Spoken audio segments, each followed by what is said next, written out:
Good morning, namaste to all of you. I, on behalf of Green Earth Alliance and our network partner, EC Mode, Civico Foundation, Global Compact, and all of us, welcome you on this very special land of Pashupati Nathji, birthplace of Gautam Buddha, and of course, Mount Everest. I'll just talk about the journey what we have been doing for the last couple of months, and I'm special thanks to the people of Nepal. As you know that this is a very special conference, and being a native of a mountain area, I'm coming from Dehradun, Uttarakhand. I can see the problem of mountain region and the people of the mountains living in the different mountain region, especially the Himalayan region. Sir, I would like to tell you that in the last 10 years, more than 2,000 villages are declared as a ghost villages in Uttarakhand. And second was, why we are conducting this conference in Kathmandu? Kathmandu definitely because without Mount Everest, you cannot think of the mountains. Kathmandu is a real representative of the mountain community, not in South Asia, it's across the world. And the people are so nice. I would like to say, please thank you, all of you, for supporting in a big way. We have given you the brochure. There are 6 themes of the brochure we are trying to cover, sir. We are trying to cover gender empowerment, prosperity, peace, and partnership in that area. You can go through that. We are keeping 6 sessions today and tomorrow. And sustainable mountain development and tourism. Second is how this technology is also helping in a big way. So we are keeping a session of technology, how technology is helping the tourism sector, whether it's a technology for internet, it's ICT, it's artificial intelligence, it's Internet of Things, or blockchain technology. We are talking about ethics, social responsibility, and sustainable mountain development. Code of ethics, how a tourist is behaving so that his entering that area should not exploit the local culture, it should maintain local culture, it should have respect for the local culture, and that culture should be maintained and should be respected. May I request on your behalf, the Minister, Honorable Minister, Mr. Ravindra Adhikari ji, to please address us and guide us that how we can take it further. Honorable Maya Bhatta, Minister of Sudur Paschim Province, Keynote Speaker and DG of EC Mode Nepal, Dr. David Morgan, Mr. Anil Jaggi, Mr. Koki Kakasai, high-ranking government official, expert speaker, presenters, panelists, and commentator, delegate, representative from international organizations, leaders and representative from tourism fraternity of Nepal, friends from media, ladies and gentlemen. I am honored to be invited to this historic international conference on sustainable mountain development and tourism. I extend my congratulations to the organizers who are working to raise its contribution to the GDP to at least 10% along with the international arrival figures to annual 2 million within the next couple of years. To reach this target, we have declared 2020 as Visit Nepal year. This is not a campaign for campaign's sake. It is an announcement of the world, and Nepal is recovered for all setbacks like political instability, natural disaster, economic slowdown, and griefs the Himalayan nation for quite a long time. Lastly, I once again thank you for organizing this conference. Wish the international delegate a comfortable and pleasant stay in Nepal, and wish this historical event a great success. Thank you. Honorable Minister is to talk about sustainable development, about climate change, and the role of tourism in addressing these. And I think you were pointing that out very well in your opening remarks. But we do have several challenges in the mountains, and including climate change. So another challenge, and tourism can play a great role, is keeping the mountain habitat. And I believe tourism, if we're talking about sustainable tourism, can do this. So, in other words, those closest to the glaciers are feeling the impact, our mountain communities. In addition, we already are in a region with a lot of floods, right? And the big dots are people killed because of flood events. So really it's that Asia is a hot spot for floods. So we expect to see more floods in the future. And I can say we're working on this too. SEMOD also works on flood early warning systems with communities. But I think that's a big action that we have to do even for tourism, right, is to get prepared for disasters into the future. So let's turn to tourism. So what we see is about 2016, about 145 million tourists are coming into the Hindu Kush Himalayan region. I'm sure that number is going up.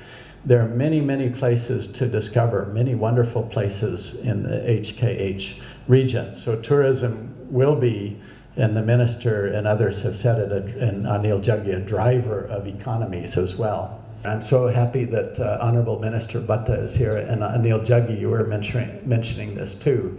There are possibilities of working across boundaries together on tourism. That working across boundaries will help in a really contested, conflicting area as well for peace and understanding. हिमाली क्षेत्रका जनताको जीविकोपार्जनमा सुधार ल्याउने उद्देश्य सायद तीनै देशको साझा कार्यक्रम हुन सक्छ, जुन लक्ष्यलाई तीनवटै देशको आपसी समन्वय सहकार्यले सफल पार्न सकिन्छ। यसलाई जोड्ने कार्य इसिमोडको कैलाश पवित्र भूपरिधि कार्यक्रमले गरेको छ। अस्ति मात्रै जोलजिरी मेला दार्चुलाको उद्घाटन गर्ने मौका जुरेको थियो, जुन चाहिँ करिब 140 वर्षदेखि सञ्चालन भइरहेको मेला हो। यो नेपाल, भारत र चीनको त्रिदेशीय व्यापार तथा धार्मिक मेलाको रूपमा परिचित छ। यसको लामो इतिहासले त्रिदेशीय सम्बन्ध दर्शाउँछ। कैलाश पवित्र भूपरिधि कार्यक्रम र उत्तराखण्ड सरकारका योजनाहरूसँग एकबद्धता जनाउँदै एक अर्काको परिपूरक र सहयोगी हुने खालका योजना तर्जुमा गर्न तयार रहेको कुरा बताउन चाहन्छु। यसका सबै पक्षका लागि पटक पटक समन्वय र बैठक छलफल गर्न भने अत्यन्तै जरुरी छ। र यति भन्दै मेरा भनाइहरू अन्त्य गर्छु। धन्यवाद। Our foundation is to combat the social issues like poverty and enhancing the literacy rate and etc. And of course, economic growth is very important for well-being, but the economic activity has to have more ethical aspect or component to it. That's what the EXE Foundation is looking for. And also, we use the blockchain technologies. The blockchain is just a technology that brings you the tremendous possibilities of the different kind of future business. For example, Cryptcoin is just a part of it, but of course we can apply blockchain to different area of business, and especially for donations.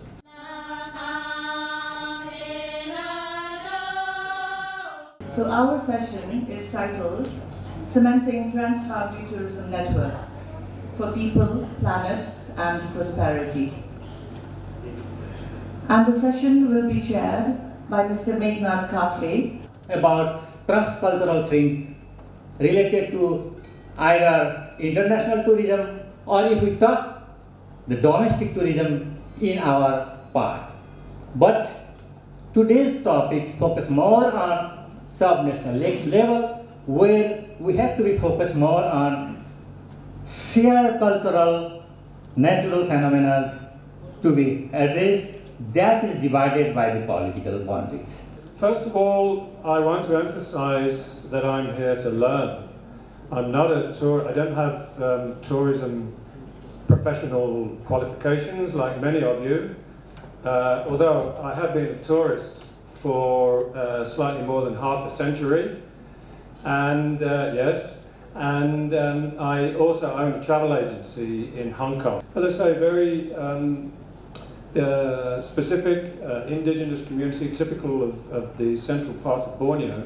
The radio station, we had satellite access, the area is off-grid electricity at the time, so we had to use solar panels to generate electricity, but we got a lot of publicity from the project, and it certainly stimulated policy thinking, coming back to the comments earlier about stimulating policy towards how to mobilize rural communities towards making good use of information technology so that they can participate equally in the information society that their urban counterparts take for granted.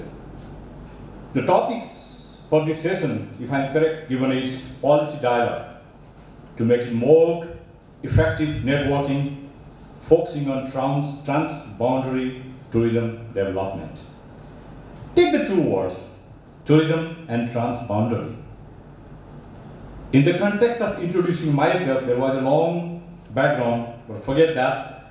I was involved in public sector in tourism development of Nepal and has a little bit of instrumental back in 80s, second half 80s and 90s, how Nepalese Himalayan ranges could be commercialized for the purpose of tourism.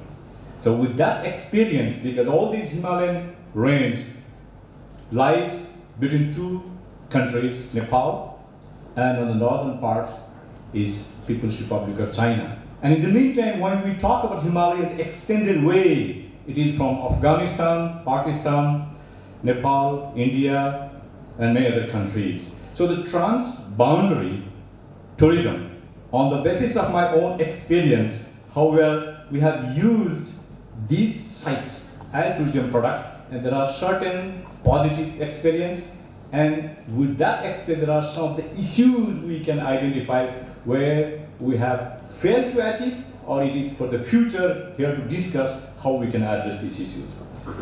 First of all, I'd like to thank you for the chair, as well as the two speakers, because they really set the tone on what I was actually trying to talk about. And I really want to take a few takeaway or cues so that it can directly link to what I'm trying to communicate here. As Mr. Shrestha was saying, see, the whole dialogue is on policy, isn't it? So policy is complex, he said that. So why is it complex? Because it has different use value. It is sometimes being designed for government to achieve long-term goals. Sometimes it's been designed so that industry people can also make their business investment, development cooperation, their development outcomes much more tangible and long-term oriented. And for the community, what's in it for them? Like, there is, every time when you look from the community's perspective, it's always in the short-term.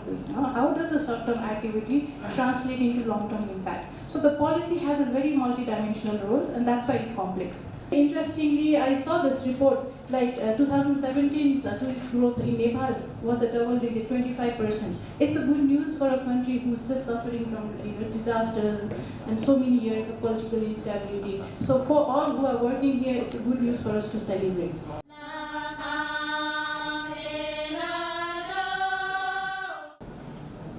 When we talk about mountain tourism, you know very well that major stakeholders are government, NGOs, media, airline industry, and hotel industry, then host community. So these are the 5 stakeholders, mainly they play a very important role in tourism. And this popularity of our country among the tourists that arises from the richness of its landscapes and ways of conserving. And in addition to that, it will be preferable to account for the quality of local infrastructure, presence of alternative transportation modes, and environmental quality of destination. Mountain tourism is not confined with quality services to be provided to the people, but it is the result of quality service, actually, what we provide to nature and its beauty. How can you become ethical while doing business? I think it's very important while doing business in all aspects, not only tourism, in all aspects. How can you be responsible? You cannot blame on government only, you cannot blame on society, but you have to take the responsibility. The topic of this session has got 2 components. The first is ethics, and secondly, role of private sector in sustainable mountain development. As regards ethics is concerned, our friend Anil has already briefly mentioned it about its role in the opening remark. I think most of the persons are from different nationality. If they will recall the history of business in their nation, in respective countries, you will find that you won't be able to remember any such type of entity who has existed for more than 1,000 years. So what is the conclusion? What does evidence say? Evidence says that only those companies will survive and sustain who will follow ethical consideration. Ethics is embedded into their vision and into the action, then only those companies or those business entities can rather hope for survival for a long period. The life in mountain region is very hard and challenging. People struggle for basic needs, which is sometimes hardly enough for a whole year. Thus the children of father of the family has to go out to find work to feed him and his family. Because of their poor financial condition, most of the young people get engaged in finding work by becoming a porter for the money. In realistic, this is not the right age to work, to fulfill instant need, or to take heavy responsibility because they are not ready at all. So instead of educating themselves by they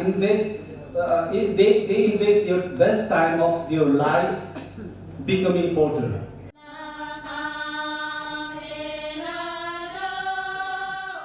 I'm Naina Shakya, Partnership and Private Sector Specialist from ICIMOD, and it is indeed a great pleasure for me to invite Mr. Basant Shrestha, the Director of Strategic Cooperation, as the chair of this session. This session is about private sector partnership. Now, if you look at from the innovation point of view, not only we see innovation in a technological front, we also see a lot of innovation on the financial sector. And I think there is a great role that the private sector could play in terms of boosting sustainable tourism in the mountains. Having said this, I would like to share some thoughts from institutional perspective. As an institution, how we see mountain tourism or development of sustainable mountain tourism as a game changer in the Indo-Kushimalan region. And we believe that mountain tourism could play a game-changing kind of a scenario in an effort to contribute towards the sustainable development goals, uplifting the income of our mountain communities, and so on and so forth. So tourism is basically a platform or interface to extend the cultures and all. That's why I show the one program in a Chiton. If you go to the Chiton, then you can just see the Tharu dance, and it's always every day, every night you can just find it out such kind of dance program in a Sora. So such kind of event, it's not in every heritage site, or it's not in every tourism spot. Like in Baku, if you say no, there is no such kind of program, even in Barton and even in Kathmandu, no. So these kind of things are an axis of the economic development and the tourism. The economic mechanism needs to be in place, and that is where private sector actually comes with the expertise. I'll just give you an example of Africa. In Africa, there were a lot of communities that were involved with some of the NGO partners, and they set a lot of camps, and they were very, very good camps and homestays, but the private sector wasn't engaged. So that economic mechanism wasn't in place, so they're left with nothing. No one's coming to those camps, and it's been years. That is a failure of a project and a model. So if a project or a process needs to be successful, then all the partners needs to have a shared value, and they should come up with their responsibilities, or they should deliver on their responsibilities. So the sustainability is not only in terms of community, the work, and what goes behind that. The sustainability here for a private sector specifically is also monetary value. Commercially, it has to be successful, and I'm not talking about making profit out of it, but how are we going to sustain the business that is a private sector in the longer run? Private sector has seen various essential development management activities, and basically private sector of Nepal has given the importance so that their plan and policies will be carried out, so that the establishment of Nepal Tourism Board come up, and the structural body of Nepal Tourism Board is basically led by the private sector. So all the plan and policies is guided by, executed by the head of the private sector. Although the chairperson is from the ministry, but the majority of the private sector is in the board. We have to work together, and I think with NTB, with the Ministry of Tourism, and the private sector, we have to work together. And the starting of that, I think, is we have to think of the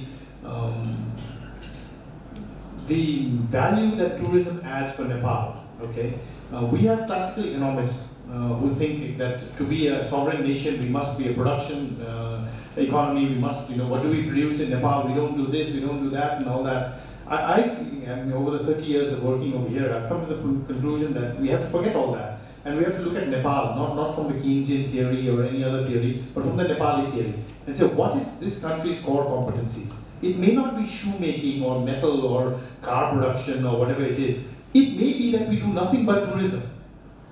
It actually may be that. And we invite the rich Chinese and Indians to come here and spend money, and we buy everything.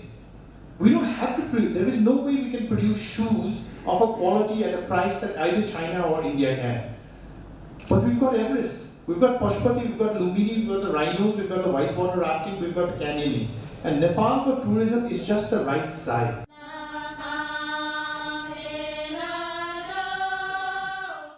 Where anybody who goes through this mountain landscape is already sensitized. Look, here, ladies and gentlemen, you are entering a landscape which is not free for all. We have to put a premium on our cultural and natural legacy. And that has not happened across the 8 countries, of course also not in Nepal. So that awareness package is, if I'm going to the landscape, I must know exactly how I have to behave here, how I have to deal with local culture, how I have to contribute to the local ecology. This all has to come. This narrative is not there.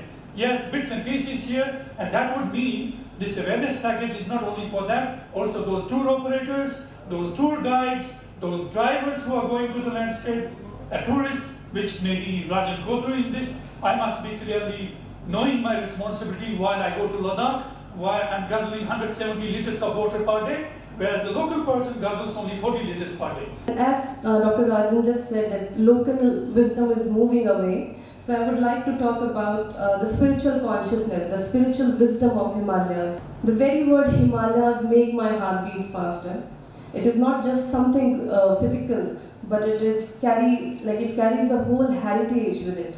From the days of Upanishads till today, Himalayas has produced more enlightened people than any other piece of land. Himalayas is the Gautam Buddha among all other mountains. There are many mountains, but there is no other Himalayas. I'm going to talk about peace and tourism, youth, that dynamic. As you know, tourism is not only important for economic development, but also for fostering brotherhood among different societies, culture, and nation. Also, it has been said that tourism is kind of all peace industry, as we know. Above all, tourism is important in building peace through culture and social harmony. However, peace also precondition to develop tourism sector. Since I'm an architect, so when we talk about architecture, I always say that architecture has a very, very great role for promotion of tourism. There is a terminology called Bilbao effect. So Bilbao effect goes like this. This museum in Bilbao, Spain, when this museum was built, the economy of that region, the vast region of Spain, grown 900% in next 5 years. So that's what the power of architecture is there. For Utrecht, we made a ecotourism map of the whole state of Utrecht. And if you look carefully, you see the Terai area in the lower area, you see the middle Himalayas, and you see the big white guys at the top. And if you continue for Nepal, it would be exactly the same. So if the state of Utrecht is able to produce something like this with designers, with people who know about graphics and colors and who know about tourism, this is something we did together with Himutan, with the ecotourism guys from the Forest Department and the WWF. The graphic credits go totally to our team. We finally reached, after 4 hours of walking through the snow, and I don't know how your eyes are, but this is one of the buildings that we designed. A little dot in the landscape.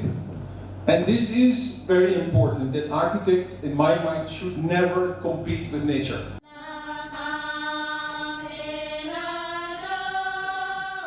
And if we really look at sustainable mountain development, and as Anilji said, if we look at the gender roles, it's a lot of not only brunt, but the amount of responsibilities that women carry with them. The sad thing is, she does so much, there's so much resilience, but she's forgotten, when it comes to planning, when it comes to programming, especially where the money lies. When it comes to financing, when it comes to investment, we forget her. We worship her as babies.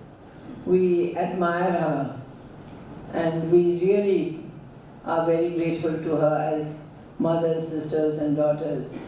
But the national accounting system forgets them. And when we talk about larger things, the gender comes last. As is this session is. It has come to the last in the international conference. But I'm very thankful that it is there. With the question in my mind, can change in the social norms and the economic empowerment can lead to the gender empowerment or not? And before answering that question, I felt that we need to understand what it leads to contribute to the gender responsive governance. Definitely there should be the empowerment of the marginalized community. Definitely there should be the component that deals with the gender transformative norms and the practices.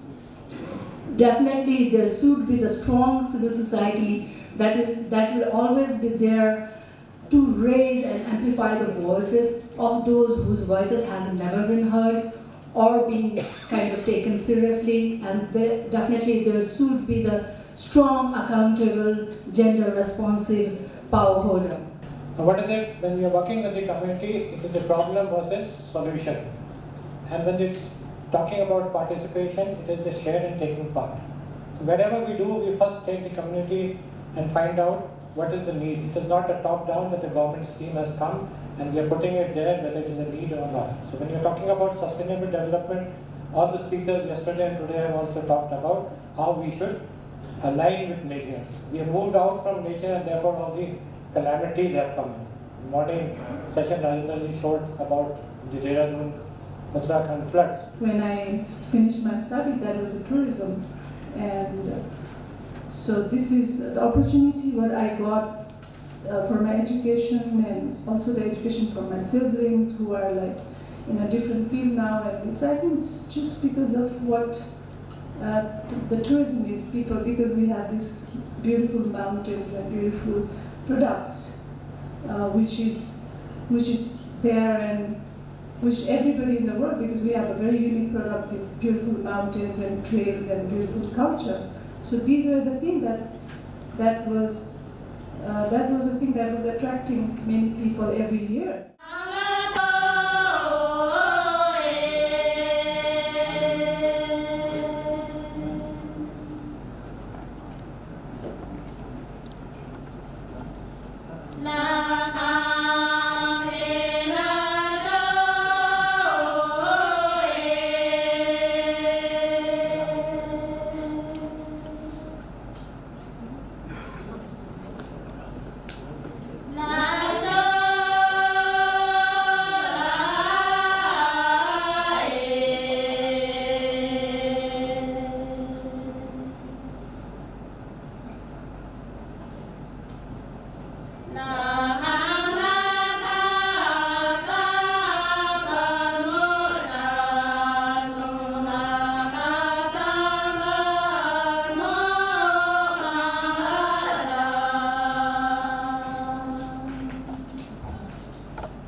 Say